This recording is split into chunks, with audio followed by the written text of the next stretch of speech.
રાજ્યકક્ષાના મંત્રીના પૌત્રએ કરેલી મારામારીનો મામલો. મંત્રી ભીખુસિંહ પરમારના પૌત્રએ મારામારી કરી હતી. રાજ્યકક્ષાના મંત્રી ભીખુસિંહ પરમારનું મૌન પૌત્રની મારામારી અંગે પૂછતા કહ્યું, જય શ્રી રામ.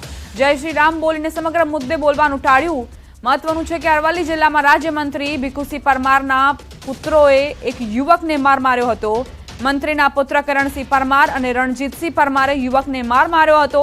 હુમલાની ઘટનાને લઈ કોઈ ફરિયાદ નથી નોંધાઈ, જેને લઈને કાયદો વ્યવસ્થા જાળવવા અરવલ્લી એસપીએ મંત્રી પુત્રનો સંપર્ક કર્યો હોવાની સૂત્રોએ માહિતી આપી.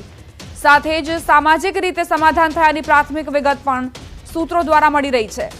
મંત્રી ભીખુસિંહ પરમારના પૌત્રને થોડા દિવસ અગાઉ કેટલાક લોકોએ માર માર્યો હતો, જેની અદાવતમાં તેમના પુત્રોએ વળતો વાર કર્યો. મારામારીની ઘટનાનો વિડીયો પણ સોશિયલ મીડિયામાં વાયરલ થયો હતો. जय श्री राम, जय श्री राम, जय श्री राम, जय श्री राम, जय श्री राम, जय श्री राम, जय श्री राम, जय श्री राम. બહારથી ખાદ્ય વસ્તુ મંગાવો તો અચૂક ચેક કરજો. રાજકોટનો બનાવ તમામ લોકો માટે લાલબત્તી સમાન. વેજ બર્ગરનો ઓર્ડર કર્યો, ઘર પહોંચ્યું નોનવેજ બર્ગર. જાણ બહાર ભૂલથી નોનવેજ બર્ગર ખવાઈ પણ ગયું. ગ્રાહકે મેકડોનાલ્ડ્સ પાસેથી વેજ બર્ગર મંગાવ્યું હતું.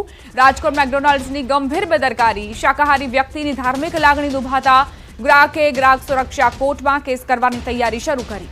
વૈષ્ણવ ધર્મ પાળતા અને રાજકોટમાં રહેતા કેવલ વિરાણી નામના વ્યક્તિના કહેવા પ્રમાણે તેમણે પોતાના પરિવાર માટે સ્વિગી ડિલિવરી એપ મારફતે મેકડોનાલ્ડ્સમાંથી 6 વેજ બર્ગર મંગાવ્યા હતા, જેમાંથી 4 વેજ અને 2 નોનવેજ આવ્યા હતા.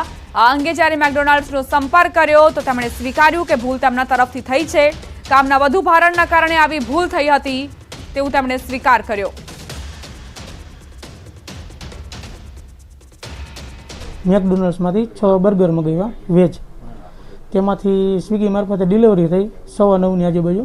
પછી જમતા હતા ત્યારે વેજ બર્ગર 4 વેજ બર્ગર હતા ને 2 નોનવેજ બર્ગર નીકળ્યા. ફેમિલી સાથે જમવા બેઠા હતા, એમાંથી 2 ચિકન ખવાઈ ગયેલું.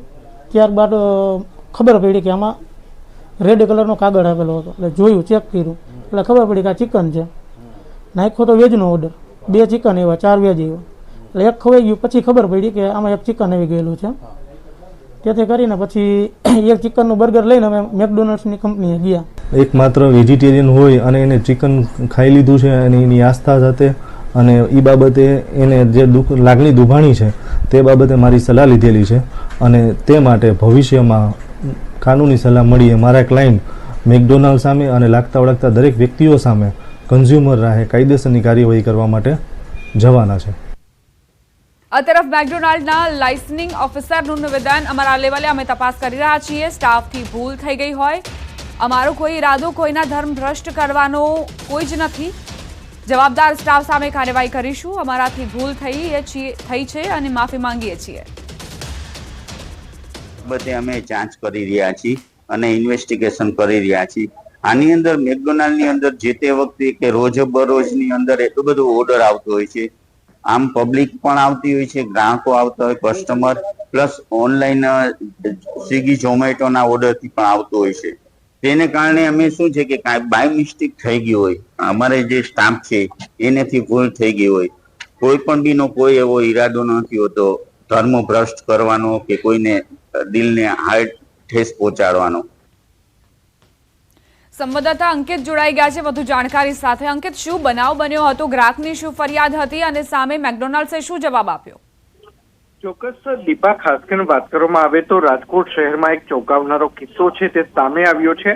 રાજકોટ શહેરમાં રહેતા અને વૈષ્ણવ ધર્મ પાળનારા કેવલ વિરાણી નામના વ્યક્તિ દ્વારા ગત રવિવારના રોજ જ્યારે ઇન્ડિયા પાકિસ્તાન વચ્ચે મેચ હતો ત્યારે સ્વિગીના માધ્યમથી મેકડોનાલ્ડ્સમાંથી તેમણે 6 જેટલા વેજ બર્ગર મંગાવ્યા હતા.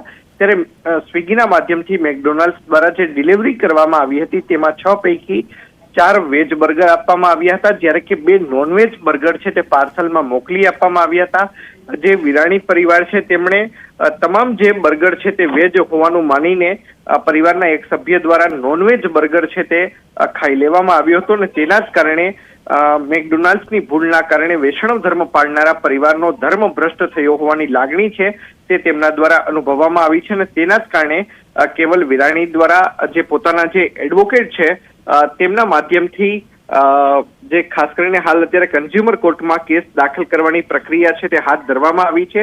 અજયસિંહ ચૌહાણ નામના વકીલ છે તેમના દ્વારા હાલ કેસ દાખલ કરવાની પ્રક્રિયા હાથ ધરવામાં આવી છે. તો બીજી તરફ હવે મેકડોનાલ્ડ્સના લાઇઝનિંગ ઓફિસર બિપિન પોપટનું પણ નિવેદન સામે આવ્યું છે. તેમના દ્વારા માફી છે તે પણ માંગવામાં આવી છે. સાથોસાથ કયા કારણોસર આ પ્રકારે વેજનો ઓર્ડર હોય અને તેની અંદર નોનવેજનો ઓર્ડર પ્લેસ થઈ ગયો છે, કયા સ્ટાફની આમાં ભૂમિકા છે તે બાબતે ઇન્ટરનલ ઇન્ક્વાયરી પણ તેમના દ્વારા છે તે શરૂ કરવામાં આવી છે. અને ઇન્ક્વાયરી પૂર્ણ થયા બાદ ખાસ કરીને જે પણ સ્ટાફની ભૂલ છે તેમને તેમની ફરજમાં. જી અંકિત, આભાર તમામ જાણકારી આપવા માટે.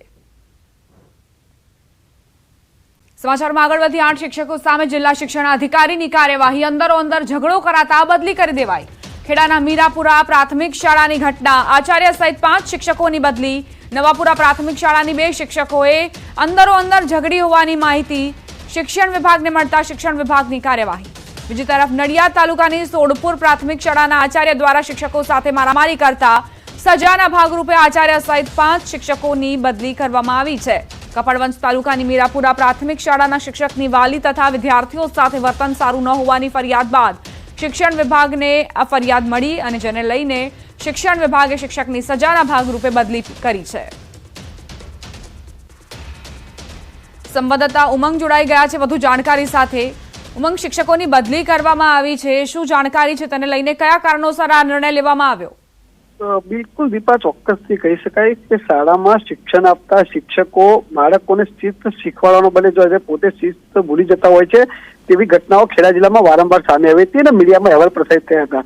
સૌપ્રથમ વાત કરીએ તો નડિયાદ તાલુકાનું જે સોડપુર પ્રાથમિક શાળા છે ત્યાં આગળ શિક્ષકો ખુલ્લે હાથે મારામારી કરતા સીસીટીવી ફૂટેજો સામે આવ્યા હતા. સમગ્ર બાબતે જયારે મીડિયામાં અહેવાલ પ્રસારિત થયા હતા, સમગ્ર બાબતની તપાસ જિલ્લા શિક્ષણ અધિકારી દ્વારા કરવામાં આવી હતી. ત્યારે એની સાથે અન્ય 4 શાળાઓની પણ આ પ્રકારની માહિતી સામે આવી, જેની અંદર વાડી સાથે વર્તન કરવાની વાત હોય, વિદ્યાર્થીઓ સાથે ગેરવર્તન કરવાની વાત હોય કે પછી શિક્ષકો પોતાની મનસ્વી વર્તનના કારણે અંદર એકબીજી શિક્ષિકાઓ વર્તી, આવી ઘટનાઓ વારંવાર સામે હતી. તેના લઈને જિલ્લા શિક્ષણ વિભાગે લાલ આંખ કરી છે. મીડિયામાં અહેવાલ વારંવાર પ્રસારિત થતા શિક્ષણ વિભાગ દ્વારા આ કાર્યવાહી કરવામાં આવી છે અને 8 જિલ્લા શિક્ષકોની ખેડા જિલ્લા વિભાગમાં બદલી કરી નાખવામાં આવી છે.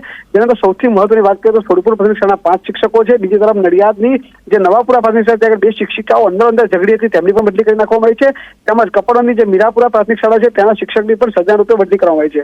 ત્યારે અન્ય એક શાળા કપડવંજની મીરાપુરાની અંદર પણ શિક્ષણ દ્વારા વાલીઓ સાથે ગેરવર્તન કરવામાં આવતી હતી, તેને લીધે તેમની પણ બદલી કરી છે. કહી શકાય કે જે બાળકોને શિક્ષણ આપવાના બદલે પોતાના સ્વાર્થ માટે તેની જે શિસ્ત ભૂલતા હોય છે તેને લઈને જિલ્લા શિક્ષણ અધિકારી લાલાક કરી શકાય તે ચોક્કસથી કહી શકાય. જી દીપા. આભાર ઉમંગ જાણકારી આપવા માટે. મહત્વપૂર્ણ સમાચાર પ્રાપ્ત થઈ રહ્યા છે, જ્યાં શિવરાત્રી પહેલા જ શિવાલયમાં શિવલિંગ ગાયબ થયું. શિવરાત્રી પહેલા બનાવથી ભક્તોમાં ભારે નારાજગી. દ્વારકાના ભીડભંજન ભવાનીશ્વર મહાદેવ મંદિરમાંથી શિવલિંગ ગાયબ થયાના સમાચાર પ્રાપ્ત થયા છે. હર્ષદ દરિયા કિનારે આવેલું છે મહાદેવનું મંદિર. પૌરાણિક મહાદેવ મંદિરમાંથી શિવલિંગ કોઈ ઉઠાવી ગયું. શિવલિંગ મંદિરમાંથી ગાયબ થતા ભક્તોમાં રોષ વ્યાપ્યો છે. શિવલિંગ કાઢીને દરિયા સુધી લઈ ગયા હોવાના મળતા પુરાવા. મંદિરમાંથી શિવલિંગ કાઢી પોલીસ સ્થાનિકો સ્થળ પર પહોંચ્યા છે. સંવાદદાતા મુકુંદ જોડાઈ ગયા છે વધુ જાણકારી સાથે. મુકુંદ, મહાશિવરાત્રીનો અવસર હવે ગણતરીના કલાકો બાદ શરૂ થશે અને એવામાં શિવલિંગ ગાયબ થયું છે મંદિરમાંથી, શું વિગત? જી બિલકુલ, વાત કરવામાં આવે તો દેવભૂમિ દ્વારકા જિલ્લાનું હર્ષદ આવેલું છે. આ યાત્રાધામ હર્ષદ પાસે શિવજીનું મંદિર આવેલું છે. જે હર્ષદ દરિયા કિનારે આવેલ ભીડભંજન મહાદેવનું મંદિર છે તેમાંથી કોઈ અજાણ્યા શખ્સો દ્વારા રાત્રિના સમયે જે શિવલિંગ છે તે શિવલિંગ ગાયબ કરી દીધું છે અને શિવલિંગના કેટલાક અવશેષો જે છે તે દરિયા કિનારા સુધી જે લઈ ગયા હોય તે પણ પુરાવા મળ્યા છે. ત્યારે વાત કરીએ તો હાલ દેવભૂમિ દ્વારકા જિલ્લાના પોલીસના અધિકારીઓ પણ ત્યાં સ્થળ પર પહોંચ્યા છે. ત્યારે શિવરાત્રીના એક દિવસ અગાઉ જે આ શિવલિંગ છે તે શિવલિંગ ચોરી જવાની ઘટના સામે આવતા દ્વારકા જિલ્લામાં ભક્તોમાં પણ રોષ ફેલાયો છે. જી મુકુંદ, જે આસપાસના વિસ્તાર છે ત્યાં કોઈ સીસીટીવી કેમેરા લગાવવામાં આવ્યા હોય અથવા તો મંદિરમાં સીસીટીવી કેમેરા હોય જેથી પોલીસને કડી મળી શકે તે વિશે કોઈ જાણકારી? જી વાત કરીએ તો જે યાત્રાધામ હર્ષદ છે તે હર્ષદની મંદિરની જે પાછળનો વિસ્તાર છે, ગત વર્ષે ત્યાં ડિમોલેશનની પ્રક્રિયા પણ હાથ ધરવામાં આવી હતી. આ ડિમોલેશન પ્રક્રિયા બાદ ત્યાં સીસીટીવી કેમેરા તો નથી, પરંતુ હાલ જે પોલીસ છે તે પોલીસ દ્વારા તપાસ હાથ ધરવામાં આવી છે. આ જે મંદિર છે તે મંદિરમાંથી કોના દ્વારા આ કૃત્ય કરવામાં આવ્યું છે, આ શિવલિંગ છે તે કોણ ચોરી ગયું છે તે દિશામાં હાલ પોલીસ વડા ડીવાયએસપી સહિતનો કાફલો ત્યાં સ્થળ પર પહોંચવા નીકળી ગયો છે અને હાલ તપાસના ચક્રો ગતિમાન કર્યા છે. ત્યારે વાત કરીએ તો 1 થી 1.5 વર્ષ પહેલા ત્યાં હર્ષદ ખાતે મેગા ડિમોલેશન હાથ ધર્યું હતું અને તેની બાજુમાં જે મંદિર આવેલું છે તે મંદિરમાંથી શિવલિંગની જે ચોરી થઈ છે તો ભક્તોમાં પણ ભારે રોષ ફેલાયો. આભાર મુકુંદ જાણકારી આપવા માટે. રાજકોટ સિવિલ હોસ્પિટલમાં વધુ એક વખત મારામારીની ઘટના. ટ્રોમા સેન્ટર પાસે મારામારીનો બનાવ. સિક્યુરિટી ગાર્ડ અને દર્દીના સગા વચ્ચે મારામારી થઈ. સમગ્ર મામલાનો વિડીયો સોશિયલ મીડિયામાં વાયરલ થયો છે. કયા કારણોસર બંને પક્ષ વચ્ચે મારામારી સર્જાઈ તે અંગે તપાસ શરૂ કરાઈ. વાયરલ વિડીયોમાં બંને પક્ષો વચ્ચે બોલાચાલી થતી હોવાનું સામે આવ્યું. અન્ય સિક્યુરિટી ગાર્ડ દ્વારા બંને પક્ષના વ્યક્તિઓને છૂટા પાડવામાં આવ્યા.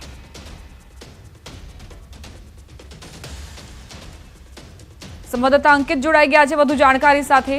અંકિત, કયા કારણોસર બબાલ થઈ હતી? ચોક્કસ, ખાસ કરીને જે વિડીયો સામે આવ્યો છે, આ વિડીયો રાજકોટ શહેરની પીડીયુ સિવિલ હોસ્પિટલના જે ટ્રોમા સેન્ટર છે ત્યાંનો વિડીયો છે તે સામે આવ્યો છે અને સમગ્ર વિડીયોની અંદર જોઈ શકાય છે કે સિક્યુરિટી ગાર્ડ અને દર્દીના સગા વચ્ચે મારામારી થઈ રહી છે અને આ સમગ્ર મારામારીનો વિડીયો છે તે હાલ અત્યારે સોશિયલ મીડિયામાં વાયરલ થયો છે. વિડીયોમાં તે પણ જોઈ શકાય છે કે કઈ રીતે અન્ય જે સિક્યુરિટી ગાર્ડ છે તે પણ બંને પક્ષના જે વ્યક્તિઓ છે તેમને છૂટા પડાવવાનો પ્રયત્ન કરી રહી છે. ત્યારે હાલ સમગ્ર જે વિડીયો વાયરલ થયો છે તેના મામલે પ્રદ્યુમનગર પોલીસ દ્વારા તેમજ સિવિલ હોસ્પિટલના જે સત્તાધીશો છે તેમના દ્વારા હાલ અત્યારે તપાસ છે તે શરૂ કરવામાં આવી છે. જી.